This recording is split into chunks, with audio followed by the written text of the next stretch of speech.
Salut à tous, Kwame Sport. J'espère que vous allez bien, peu importe l'heure et l'endroit où vous regardez cette vidéo. Avant de commencer, cliquez sur like, abonnez-vous et activez la cloche de façon à être tenu au courant quand je posterai de nouvelles vidéos. Avant de commencer, bon réveillon à vous tous, bonne année à ceux qui sont déjà en 2025. Je vous souhaite 100 ans de richesse, mais surtout de bonne santé à vous et à vos proches.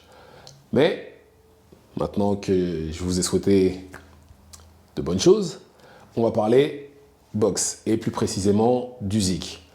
Le manager d'Usyk a fait une sortie médiatique dans laquelle il a dit que Usyk serait de retour aux alentours de juillet-août 2025.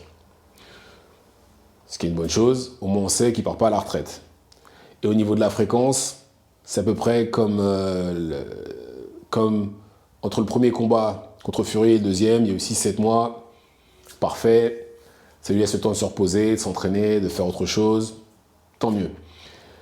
Et je pense qu'à son âge, sachant qu'il va avoir 38 ans dans quelques semaines, je pense pas, c'est pas non plus un jeune coq qui peut se permettre de combattre 3-4 fois par an. C'est pas possible. C'est plus possible à son âge. Donc il a raison, il prend son temps, il se repose, il fait ce qu'il a à faire. Comme ça, il va revenir en forme cet été. Et après, par contre, il n'a pas précisé s'il allait rester en heavyweight ou s'il allait descendre en cruiserweight, comme il l'avait évoqué auparavant. Même si je ne pense pas que Usyk le fera, je pense qu'il va rester en heavyweight. J'ai du mal à le voir descendre en cruiserweight. Parce que à ce stade-là, vu que Usyk a tout accompli ce qu'il pouvait accomplir, je pense que là, c'est l'argent qui doit le motiver. Enfin, oui, normal c'est un combattant de très très haut niveau, donc c'est tout à fait normal. Et l'argent est en heavyweight, pas en cruiserweight. Même s'il prenait Opetaia, qui est le numéro 1 en cruiserweight, ça ne changerait rien. Il n'y a pas d'argent pour lui dans cette catégorie-là. Il n'y en a pas. C'est en heavyweight qu'il y a les gros combats, c'est en heavyweight que... Je ne veux pas dire qu'il a fait sa légende, mais une grande partie de sa légende, même s'il n'a pas beaucoup de combats en heavyweight. Et je pense aussi que c'est nécessaire qu'il ait plus de combats en heavyweight, notamment un dernier, comme je l'ai évoqué auparavant. D'ailleurs, en parlant de combat, pour moi, c'est un indicateur aussi le fait qu'il revienne l'été prochain. Pourquoi? Parce que entre-temps, il y aura eu des combats importants en heavyweight. Notamment le 22 février prochain, la grosse carte Riyadh Season qui est pleine à craquer, où il y aura les combats entre Zeng et Kabayel qui combattent pour avoir une place en finale WBC, justement contre Usyk. Et il y a aussi Dubois qui défendra sa ceinture IBF contre Parker. Et éventuellement, je pense que le vainqueur de ce combat-là pourrait potentiellement être un adversaire pour Usyk. Surtout Dubois. Pourquoi? Parce que Dubois a la ceinture IBF et je pense que Usyk aimerait unifier une deuxième fois parce que s'il unifie une deuxième fois les ceintures en heavyweight, ça y est, ce sera le premier à l'avoir fait. Il aurait été 3 fois champion incontestable, dont 2 fois en heavyweight. Et là, je pense que plus personne ne pourra parler avec lui. Parce que là, il a déjà battu Dubois, mais c'était avant qu'il ne devienne champion.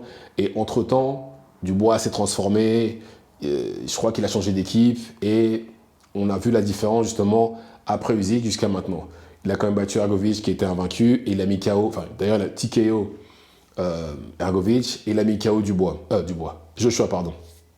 Donc, on voit clairement qu'il a vraiment évolué depuis. Maintenant, à voir si ce sera suffisant contre Usyk. On verra déjà, il faut qu'il passe par cœur, après on pourra parler de ça. Ensuite, Kabayel, Zeng. Alors, à la base, les deux négociaient avec Martin Bacolé, mais je pense que l'appel des Saoudiens était plus fort. Et je pense, à mon avis, surtout que c'était déjà négocié à l'avance, parce que je ne sais même pas si Zeng a essayé de négocier avec Bacolé. Et Kabayel, lui, il a commencé à négocier. Et puis après, à mon avis, ils l'ont appelé. Je pense que les excuses, oui, il demandait trop d'argent, c'est pas vrai. Les Saoudiens l'ont appelé, ils ont dit, écoute, non, viens. Tu vas affronter Zeng, on te donne plus d'argent, tu es sur une plus grosse carte et tu combats pour un éliminatoire WBC. Donc, pour moi, c'est très simple. Il y a plus d'argent là-bas et l'opportunité, c'est la même. Ils peuvent combattre pour une place en finale pour la ceinture. Donc, je comprends tout à fait. Pour moi, ils évitent personne. Pour moi, si tu ne combats pas Bacolé pour affronter Zeng, bref, tu évites personne pour moi dans ce genre de situation-là, sachant qu'en plus, ils prennent plus d'argent de ce côté. Je comprends tout à fait. Et je pense que c'est possible qu'on ait le vainqueur de ce combat-là contre Usyk, entre Zeng et Kabayel. S'il est forcé de défendre sa ceinture WBC, ça pourrait être le cas. Et dans les deux cas, pour moi, ça reste de belles affiches, que ce soit le vainqueur de Parker Dubois ou le vainqueur de Zeng Kabayel. Mais il y a aussi un combat qui n'a pas encore été officialisé et dont bizarrement on n'entend plus rien du tout. C'est le combat entre Bakolé et Efa Jagba, qui par contre, ce combat-là est un éliminatoire en IBF. Mais ça pourrait très bien aussi devenir le vainqueur de ce combat-là pourrait potentiellement devenir l'adversaire d'Usyk. Peut-être pas directement, parce qu'à mon avis, ce combat-là, on va l'avoir entre mars, avril, au plus tard au mois de mai, mais éventuellement pour la fin de l'année. Pour moi, c'est faisable, c'est tout à fait possible. Maintenant, après, à voir si Usyk va continuer ou pas, ça c'est notre question. Déjà, lui aussi, il va falloir qu'il passe son adversaire du mois de juillet-août. Mais dans tous les cas, je pense que ça va être ça. En tout cas, voilà, les potentiels adversaires pour moi sont ceux-là. Parce que Fury, il l'a battu 2 fois, ça n'a pas de sens. Joshua sort d'un KO, ça n'a pas de sens. Pour moi, c'est un de ces trois vainqueurs-là, de ces combats, qui affrontera Usyk. Maintenant, qui a le plus de chances? Je ne sais pas. Parce que j'attends de voir ce que ces combats-là vont donner. Et à partir de là, je pourrais me faire une idée. Mais voilà, à voir. Celui qui a le plus de chances, bien entendu, d'obtenir le combat, c'est le vainqueur de Dubois Parker parce qu'il y a une ceinture à la clé. Ça, c'est sûr et certain. Je pense que le 22, on verra Usyk au premier rang qui se fera call-out. Ou ça se trouve même lui-même qui montera dans le ring, qui dira voilà, mon prochain combat, c'est toi. Ça se trouve, ça va être ça. Ou soit il va se faire call-out. Mais, ou sinon, comme j'ai dit, ça pourrait éventuellement être le vainqueur de Zeng Kabayel, comme j'ai dit, parce qu'il va peut-être devoir aussi défendre sa ceinture WBC. Même si les unifications de ceinture prennent le dessus sur les défenses de titre. Mais on ne sait jamais. Ça se trouve, les règles vont changer, on ne sait pas. Mais dans tous les cas, voilà. Et auquel cas, de toutes les façons, il va se faire call-out, quoi qu'il en soit, par l'un ou par l'autre. Mais en tout cas, celui qui a le plus de chances de se retrouver devant Usyk, c'est le vainqueur du combat entre Dubois et Parker. Celui qui a le moins de chances de se retrouver face à Usyk, c'est le vainqueur de Bakolé et Efa Jagba, parce que voilà, il n'y a pas de ceinture à la clé non plus. Et en plus de ça, eux, c'est pour l'IBF, pas pour une des ceintures qu'a déjà Usyk. Après, comme j'ai dit, peut-être qu'à la fin de l'année, une fois qu'il aura passé son combat du mois de juin, ou peut-être même début 2026, mais en tout cas, dans l'immédiat, non. Ce sera le vainqueur de Dubois Parker.